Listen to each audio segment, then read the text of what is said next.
அனைவருக்கும் வணக்கம். நம்ம இன்னைக்கு பார்க்க போகிறது ஜூன் 7, 8 ஆகிய 2 தினங்களின் நடப்பு நிகழ்வுகளை இந்த பகுதியில் பார்ப்போம். ஃபர்ஸ்ட் ஒன், தமிழ்நாட்டின் நீலகிரி வரையாட்டின் எண்ணிக்கை எவ்வளவு? தமிழ்நாட்டின் நீலகிரி வரையாட்டின் எண்ணிக்கை எவ்வளவு? 1364. தமிழ்நாட்டில் மொத்தம் எத்தனை நீலகிரி வரையாட்டு இருக்குன்னா 1364. செகண்ட் ஒன், ஆயுஷ்மான் பாரத் பிரதமரின் மக்கள் ஆரோக்கிய திட்டத்தை செயல்படுத்தும் 36வது மாநிலம் அல்லது யூனியன் பிரதேசம் எதுன்னு கேட்டிருக்காங்க. நம்ம இந்தியாவில் மொத்தம் 28 மாநிலங்களை 8 யூனியன் பிரதேசமாக இந்திய நிலவரிப்படி இருக்கின்றது. இப்போ 28 மாநிலம் 8 யூனியன் பிரதேசம், இப்போ மொத்தம் 36. இப்போ 36வது கடைசியாக மேற்கு வங்காளத்தில் தான் இந்த ஆயுஷ்மான் பாரத் பிரதமர் மக்கள் ஆரோக்கிய திட்டம் செயல்படுத்திருக்காங்க. ஏன்னா இப்போ சமீபத்தில் அங்கே தேர்தல் நடைபெற்று ஆட்சி மாற்றம் ஏற்பட்டது. மம்தா பானர்ஜி முதலமைச்சராக இருந்தாங்க. அவங்க இருக்கிறதோட இந்த ஆயுஷ்மான் பாரத் பிரதமர் மக்கள் ஆரோக்கிய திட்டத்தை அங்கே நடைமுறைப்படுத்த முடியலை. இப்போ ஆட்சி மாற்றம் ஏற்பட்டு சுவேந்த் அதிகாரி அந்த மாநிலத்தின் புதிய முதலமைச்சராக பதவியேற்றிருக்காங்க. அதனால் அந்த மாநிலத்தில் இப்போது இந்த ஆயுஷ்மான் பாரத் பிரதமர் மக்கள் ஆரோக்கிய திட்டத்தை செயல்படுத்தியிருக்காங்க. இப்போ கடைசியாக எந்த மாநிலத்தில் செயல்படுத்தியிருக்காங்கன்னா மேற்கு வங்காளம்.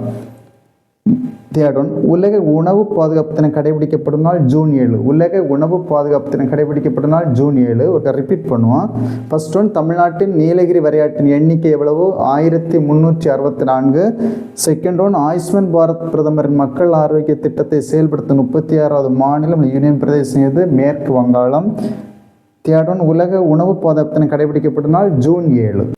ஃபோர்த் ஒன், இந்திய விமானப்படையின் துணை தளபதியாக யார் நியமிக்கப்பட்டுள்ளார்? இந்திய விமானப்படையின் துணை தளபதியாக யார் நியமிக்கப்பட்டுள்ளார்? அசுதோஷ் தீட்சித். இந்திய விமானப்படையின் துணை தளபதி அசுதோஷ் தீட்சித்.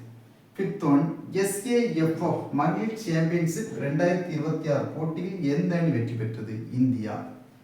SAFF மகளிர் சாம்பியன்ஷிப் 2026 போட்டியில் எந்த அணி வெற்றி பெற்றது? இந்தியா. சிக்ஸ்த் ஒன், நார்வே சதுரங்க பட்டத்தை வென்ற முதல் இந்தியர் பிரக்யானந்தா. நார்வே சதுரங்க பட்டத்தை வென்ற முதல் இந்தியர் பிரக்யானந்தா. செவன்த் ஒன், உலக பெருங்கடல் தினம் கடைபிடிக்கப்படும் நாள் ஜூன் 8. உலக பெருங்கடல் தினம் கடைபிடிக்கப்படும் நாள் ஜூன் 8. உலக பெருங்கடல் தினம் கடைபிடிக்கப்படும் நாள் ஜூன் 8. ரிப்பீட் பண்ணுவோம். ஃபோர்த் ஒன், இந்திய விமானப்படையின் துணை தளபதியாக யார் நியமிக்கப்பட்டுள்ளார்? Ashutosh Dixit. Fifth one, SAFF மகளிர் சாம்பியன்ஷிப் 2026 போட்டியில் எந்த அணி வெற்றி பெற்றது? இந்தியா. சிக்ஸ்த் ஒன், நார்வே சதுரங்க பட்டத்தை வென்ற முதல் இந்தியர் யார்? பிரக்யானந்தா.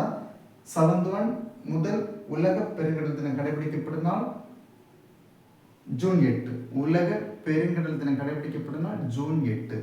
இதுபோன்று போட்டித் தேர்வுக்கு தேவையான இன்னும் நிறைய தகவலை தெரிந்து கொள்வதற்கு நம்முடைய SSA அகாடமி யூடியூப் சேனலை சப்ஸ்கிரைப் பண்ணாதவங்க சப்ஸ்கிரைப் பண்ணுங்க. நன்றி, வணக்கம்.